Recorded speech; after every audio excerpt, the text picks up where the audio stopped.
Et coucou les amis, aujourd'hui la réa va être simple, c'est une carte d'anniversaire pour notre petite Claudie et comme je sais qu'elle fait beaucoup de réalisations avec ses petits-enfants, eh ben, je me suis dit que ça pourrait être sympa de créer quelque chose qu'elle pourrait éventuellement refaire avec eux.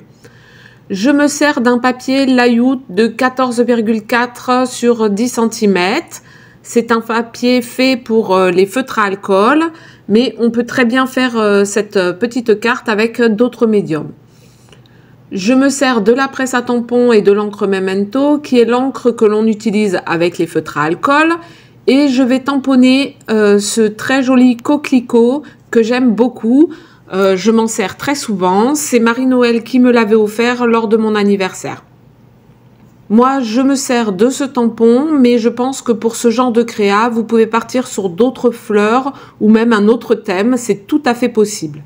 Après, comme vous avez dû le voir sur la miniature, je vais partir sur un décor de fond géométrique. Bon, un truc simple, hein. Après, vous pouvez complexifier la petite chose, mais moi, je reste sur quelque chose de simple. Et vous verrez un peu plus loin sur la vidéo, je vous donne les mesures de mes rectangles pour celles qui aimeraient avoir les renseignements. Mais vous pouvez partir bien évidemment sur d'autres formes, cercle, triangle, carré, faire un peu le fond que vous souhaitez. Il suffit de laisser parler votre imagination et souvent les enfants sont très doués pour ça.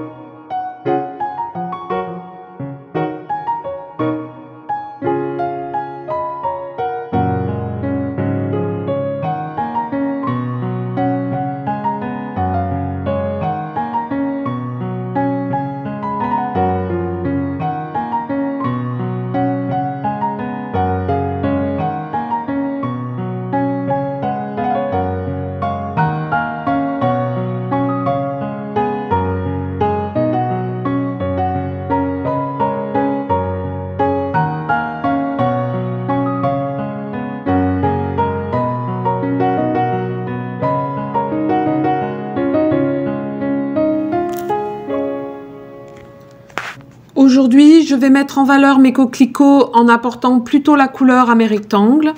J'ai choisi 3 couleurs dans les tons marron beige. Une foncée que j'utilise au moment où je vous parle qui va me servir à apporter un peu de contraste. Une deuxième couleur un peu dans les tons taupe. Et la dernière, c'est un gris chaud. Je vous ai noté la marque et la référence de chacun de mes feutres pour celles qui le souhaiteraient. Mais là encore, vous pouvez choisir d'autres combos de couleurs. D'ailleurs, j'ai refait une carte identique à celle que je vous propose aujourd'hui et pour celles qui seraient intéressées de voir ce que ça donne, je vous affiche les photos en fin de vidéo. Moi, je les trouve très jolies toutes les deux, mais n'hésitez pas, vous, à me dire laquelle vous préférez. Vous l'avez vu, au départ, je commence à poser ma couleur sans avoir fait le contour de mes cadres et je n'aime pas trop.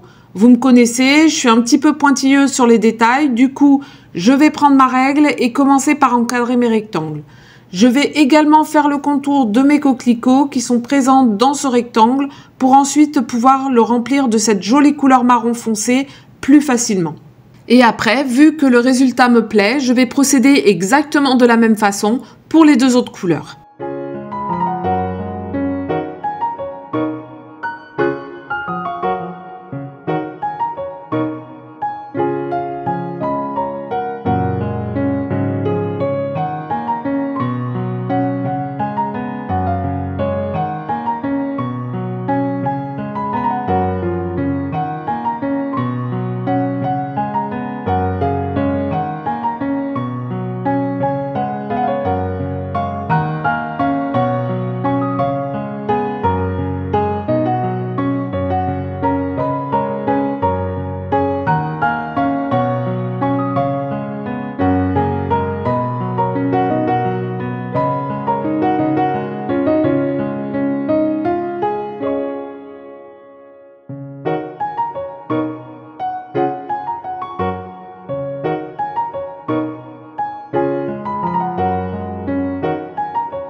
Pour faire quelque chose d'un peu plus net et propre, sur la fin, je viens repasser avec mon feutre Faber-Castell, le F, qui correspond à une pointe de 0,5 de diamètre, tous les contours de mes rectangles.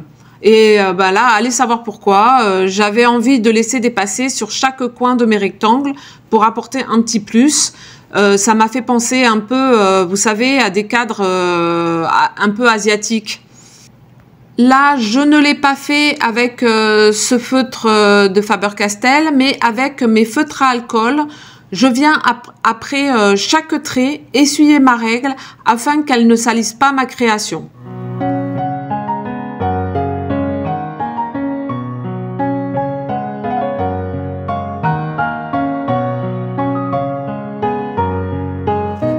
Pour donner un petit peu plus d'éclat, je viens avec mon stylo doré repasser sur toutes les pistils.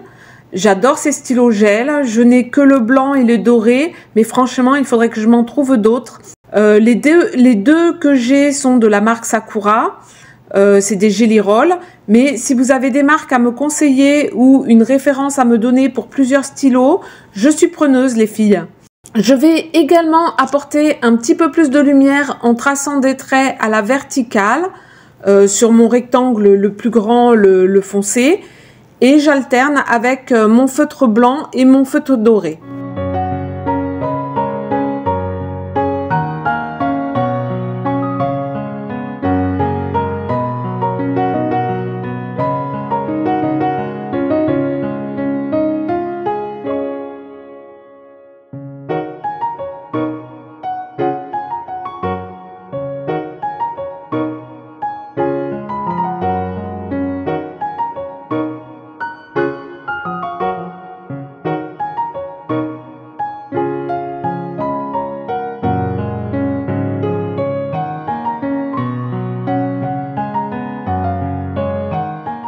Je souhaite faire une petite étiquette et pour qu'elle soit totalement en accord avec les tons que j'ai choisis, j'ai découpé dans une chute du même papier layout un petit morceau que je viens noircir avec mon feutre à alcool le plus foncé. Pour que mon étiquette ait un peu plus de caractère et qu'elle ressorte bien de ma création, j'ai également coupé un papier miroir du bloc Action Glitter et Foil qui viendra mater le rectangle que je viens de colorier au feutre à alcool. Également dans une chute hors caméra, je suis venue découper avec un dies de la Fée du Scrap le mot anniversaire. Et vous allez le voir, j'ai une façon bien à moi de coller mes sentiments, surtout quand c'est du papier miroir comme ça, qui se tache très facilement je trouve. Je positionne un peu de colle sur ma main et je viens tapoter délicatement mon mot afin qu'il s'imprègne juste ce qu'il faut de colle. J'ai également découpé le mot joyeux qui est aussi un dies de la Fée du Scrap. Je procède de la même manière pour l'encoller et celui-là je le positionne en haut à gauche de ma carte.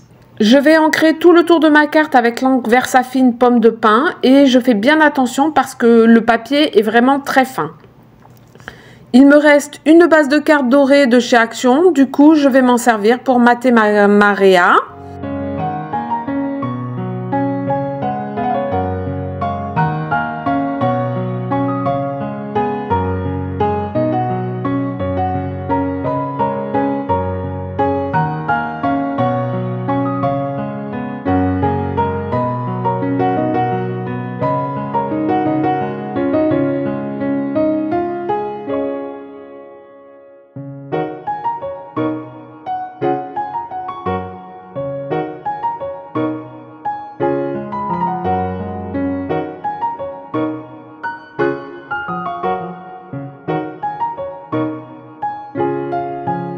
Et voilà, le tour est joué, ma petite carte a pris forme. J'espère Claudie que ça te plaira. J'espère aussi que vous avez toutes passé un bon petit moment agréable avec moi. Si c'est le cas, un petit pouce en l'air, ça me fera plaisir. Un petit commentaire pour partager vos impressions, eh ben vous le savez, ça j'aime bien. Et puis celles qui ne sont pas encore abonnées, si ça vous a plu, n'hésitez pas à appuyer sur la petite cloche, ainsi vous recevrez les notifications de mes prochaines vidéos. Sur ce, je vous laisse. Je vous fais à tous de gros bisous. Prenez bien soin de vous et puis je vous dis à bientôt. Bye bye!